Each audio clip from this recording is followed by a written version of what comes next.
اور تم لوگ جس بات میں اختلاف کرتے ہو اس کا فیصلہ اللہ کی طرف سے ہوگا.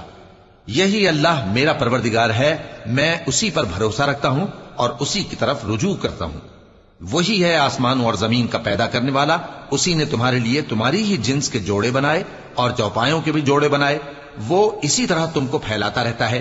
اس جیسی تو کوئی چیز نہیں، اور وہ سنتا ہے، دیکھتا ہے. آسمانوں اور زمین کی کنجیاں اسی کے پاس ہیں. وہ جس کے لیے چاہتا ہے رزق فراخ کر دیتا ہے اور جس کے لیے چاہتا ہے تنگ کر دیتا ہے. بے شک وہ ہر چیز سے واقف ہے. اس نے تمہارے لیے دین کا وہی رستہ مقرر کیا جس کے اختیار کرنے کا نوح کو حکم دیا تھا، اور جس کی اے نبی ہم نے تمہاری طرف وہی بھیجی ہے، اور جس کا ابراہیم اور موسیٰ اور عیسیٰ کو حکم دیا تھا. وہ یہ کہ دین کو قائم رکھنا اور اس میں پھوٹ نہ ڈالنا. جس چیز کی طرف تم مشرکوں کو بلاتے ہو وہ ان کو ناگوار گزرتی ہے. اللہ جس کو چاہتا ہے اپنی بارگاہ میں برگزیدہ کر لیتا ہے، اور جو اس کی طرف رجوع کرے اسے اپنی طرف کے رستے پر چلا دیتا ہے. اور وہ لوگ جو الگ الگ ہو گئے تو علم حق آ چکنے کے بعد آپس کی ضد سے ہوئے.